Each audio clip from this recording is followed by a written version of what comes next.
গত কয়েকদিন ধরে বাংলাদেশে কিছুটা অস্বাভাবিক অবস্থা বিরাজ করছিল।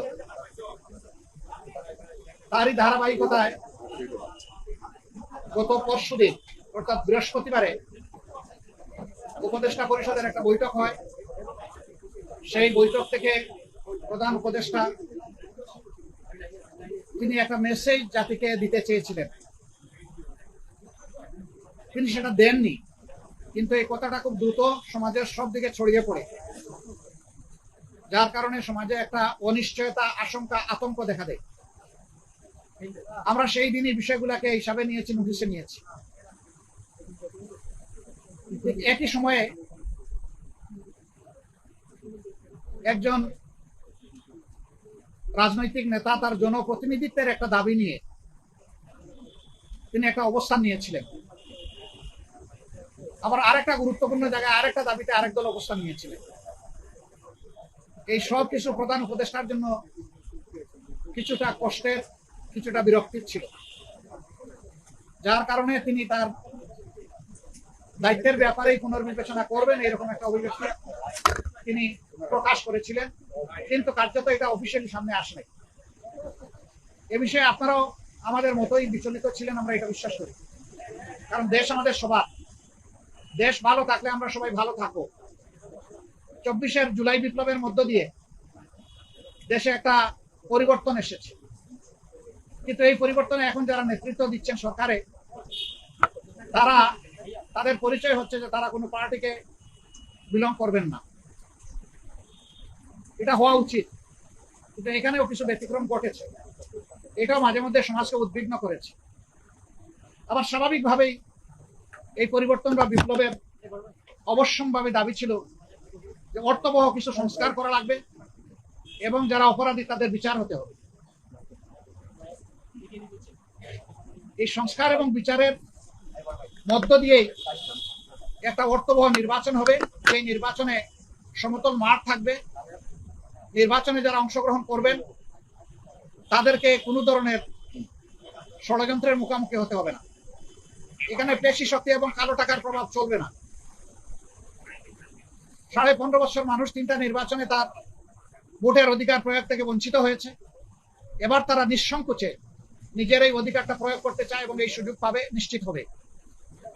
এটি হচ্ছে জনগণের দাবি। প্রধান উপদেষ্টা ইতিমধ্যে কয়েকবার তিনি বলেছেন নির্বাচন তিনি দিতে চান এই বছরের ডিসেম্বর থেকে শুরু করে আগামী বছরের জুনের মধ্যবর্তী কোনো এক সময়।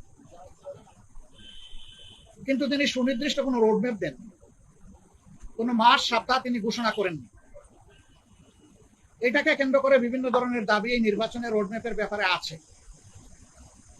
আমাদেরও কিছু রিকমেন্ডেশন ছিল, আমরা তার প্রতি সম্মান রেখেই বলেছিলাম যে দায়িত্ব আমরা সবাই মিলে তাকে দিয়েছি, তিনি চেয়ে নেন এবং তিনি দলের পক্ষ থেকেও নির্বাচিত কোনো দায়িত্বশীল নেতা নন, বরঞ্চ তিনি জনগণের ঐক্যমতের ভিত্তিতে এই জায়গাটায় একটা গুরুবার তিনি গ্রহণ করেছেন। তাকে আমরা তার সম্মান বজায় রেখে দেশের স্বার্থটা তিনি দেখবেন, সেটা আমরা সবসময় বলে আসছি। আমরা আজকে ওই ব্যাপারে কথা বলেছি। আমরা বলেছি 2টা বিষয় স্পষ্ট করা দরকার। একটা, নির্বাচনটা কখন হবে, আপনি যে সময়সীমা দিয়েছেন এর ভিতরেই জনগণের কোনো ধরনের বড় ভোগান্তি না হয়ে একটা কমফোর্টেবল টাইমে এই নির্বাচনটা হওয়া উচিত আমরা মনে করি। আর 2 নম্বর আমরা বলেছি নির্বাচনের আগে অবশ্যই সংস্কার এবং দৃশ্যমান বিচারের কিছু প্রক্রিয়া জনগণের সামনে আসতে হবে। সংস্কার শেষ না করে যদি কোনো নির্বাচন হয়, এই নির্বাচনে জনগণ তাদের প্রত্যাশা পূরণ করতে পারবে না। আবার সব সংস্কার এই সরকারের পক্ষে করা সম্ভব না।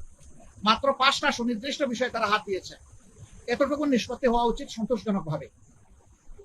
এর পাশাপাশি এখানে জুলাই প্রক্লেমেশনের ব্যাপার স্যাপার আছে, এগুলো সংস্কারের সাথে জড়িত।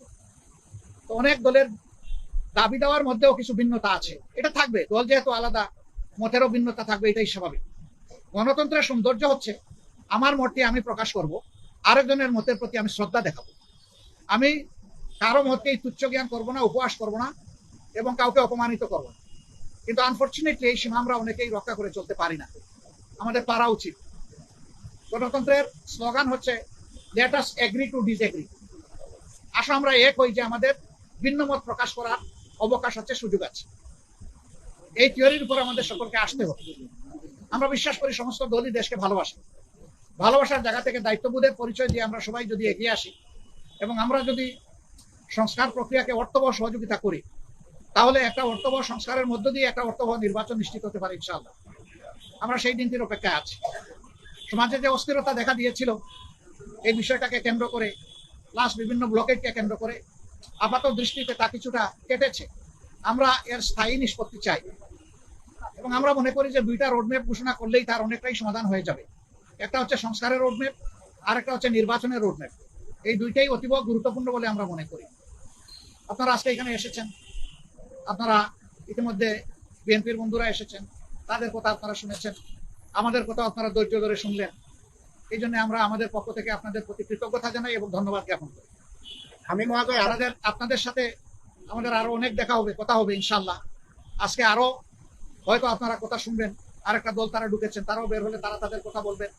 আমরা দেশকে আমাদের ভালোবাসার জায়গা থেকে, বিবেকের দায়বোধের জায়গা থেকে যেটা উত্তম মনে করি সেই ব্যাপারে কাজ করতে আমরা দৃঢ় প্রতিজ্ঞ। ন্যায় এবং সত্যের পথে আমরা অবিচল থাকবো, দেশের স্বার্থটাকে আমরা বড় করে দেখবো, এটি হচ্ছে আমাদের অঙ্গীকার। আপনাদের সবাইকে ধন্যবাদ। আমি মহোদয় আপনারা যে আজকে আলাপ করলেন এটার প্রেক্ষিতে আপনারা কোনো সময়সীমা বেঁধে দিয়েছেন কিনা এবং আপনারা রোড এই সংস্কারের পরে নির্বাচন চাচ্ছেন কিনা? অবশ্যই সংস্কারের পরে সবাই নির্বাচন চায়। আমরা না এর আগের দল বলেছে যদি তারা ক্ষমতায় যায় তাহলে তারা সংস্কার কন্টিনিউ করবে এবং আওয়ামী লীগের বিচার কন্টিনিউ করবে। আপনারা কি সংস্কারের পরে নির্বাচন? কখনো কখনো বললে তারা কিন্তু বারবার এখনো বলছে যে আমরা সংস্কারের বিরোধী নই, তবে নির্বাচনের রোডম্যাপটা আমরা চাই সুনির্দিষ্টভাবে, সেটা তো আমরাও চাই। কিন্তু আমরা কোনো সময় বেঁধে দিইনি। আমরা কমফোর্টেবল দুইটা টাইম আপনাদের মাধ্যমে এই জাতিকে জানিয়েছি।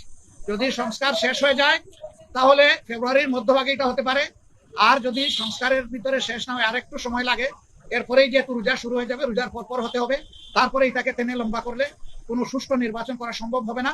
আমাদের দেশের আবহাওয়া এটা এলাও করবে। প্রধান উপদেষ্টা তিনি গভীর মনোযোগ সহকারে শুনেছেন এবং আমাদের এটা আস্থা হয়েছে যে তিনি বিষয়টাকে ইতিবাচক ভাবে নিয়েছেন। যারা পদত্যাগ চেয়েছেন এই ব্যাপারে তারাই ব্যাখ্যা ভালো দেবে। আমরা কারোই কোনো পদত্যাগ চাইনি।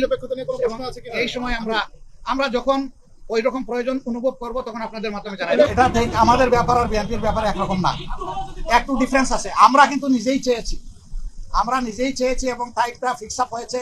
কালকে আপনারা সংবাদ মাধ্যমে এটা অলরেডি জানতে পেরেছেন। হ্যাঁ, সেটা আমি পরে আসতেছি। ওনার দাওয়াত আমরা পেয়েছি, এটা অস্বীকার করবো না, কিন্তু এর আগে আমরাই চেয়েছি এবং আমাদের চাওয়ার প্রেক্ষিতেই আজকে সন্ধ্যা 6টায় এই সময়টা নির্ধারিত হয়েছিল। আমাদের অন্য একটা দলীয় কর্মসূচি থাকার কারণে আমরাই চেয়েছিলাম যে আমাদেরকে আরো 2 ঘন্টা পিছিয়ে দেওয়া হোক। আমাদের অনুরোধের প্রেক্ষিতেই 8টা ফিক্স করা হয়েছিল, যদিও 8টায় আমরা শুরু করতে পারি নাই, একটু পরে আমরা শুরু করেছি। উনি ডেকে এইটুকুই বলেছেন, দেশ আমাদের স্বভাব, আমি অবশ্যই অর্থবহ, সুষ্ঠু, স্বচ্ছ একটা নির্বাচন দিতে চাই, আমি যেন কোনো নির্বাচন দিতে চাই না।